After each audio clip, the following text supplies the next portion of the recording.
I recently had the pleasure of being sent to Joint Base Pearl Harbor Hickam at the end of my final deployment for the Air Force.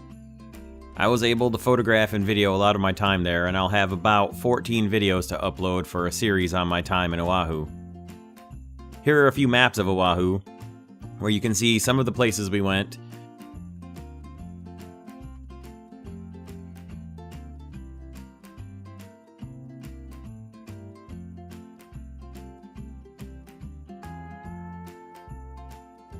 And then this Google map where I marked all of the places and things that we did or saw that will be featured in my videos here.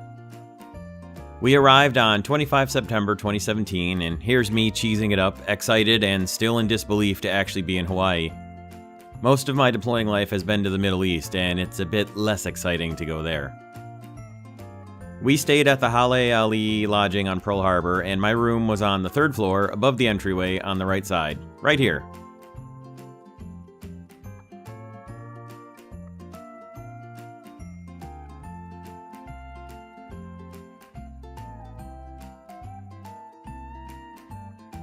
I had a pretty nice view from my windows, even with the trees blocking a little of it. I was able to get a rental car, and after we finished in-processing on our first day there, I did a little quick exploring of the Hickam Field side of the base. There's a ton of history here from the December 7th, 1941 attack, and I'll have an entire separate video of the World War II memorials, but here's a little of the Hickam history. There's an RB-26 near the flagpole circle, and here's me next to the RB-26.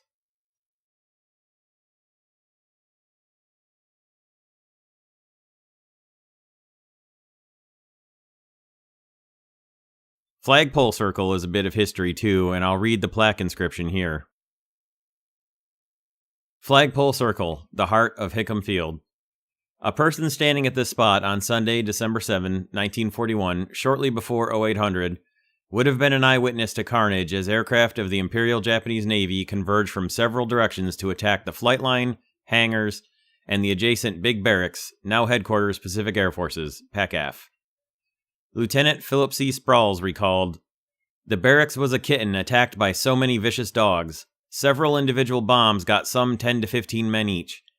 Even at this writing, April 11, 1942, there are signs of blood high on the walls near the kitchen. There are many huge, ugly, gaping holes in the sides of it." The photo of the American flag with the barracks aflame has become a symbol of Hickam's disaster and defiance. The flag is also a national treasure. During World War II, it toured the country for war bond drives. In 1945, the flag flew over the Potsdam Conference that concluded World War II in Europe, at the opening of the United Nations Charter meetings in San Francisco, and over the White House during the Japanese surrender.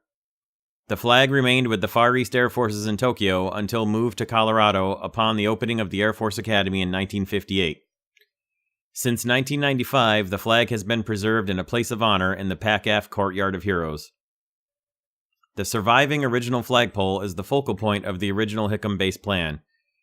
It remains the focal point for important ceremonies, such as the annual retreat at 0755 each December 7th, as well as the daily honors accorded the national ensign. The circle is dedicated to the memory of those airmen who made the supreme sacrifice on December 7, 1941, and in other engagements in the Pacific.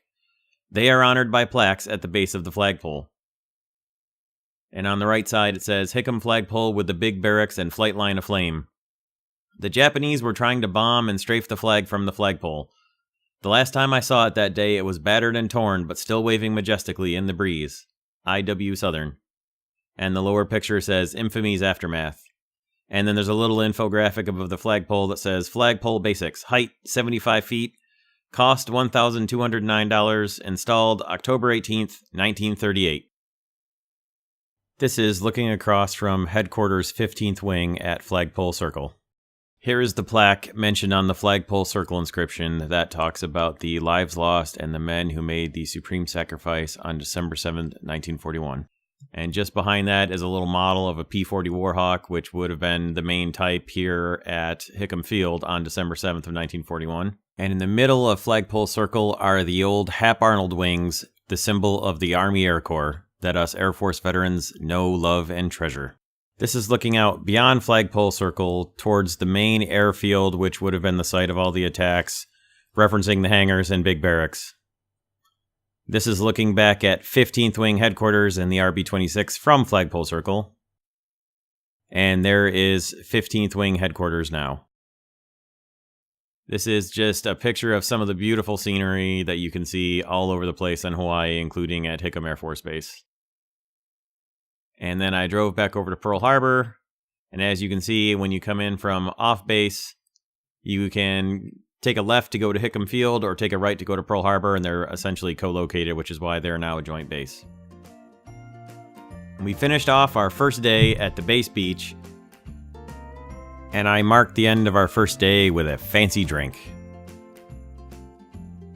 More videos to come as soon as I can edit and narrate them all. My family got me a GoPro Hero Session for Christmas last year, so I was able to bring home over 170 gigabytes of pictures and GoPro videos, and that's a lot to sort through.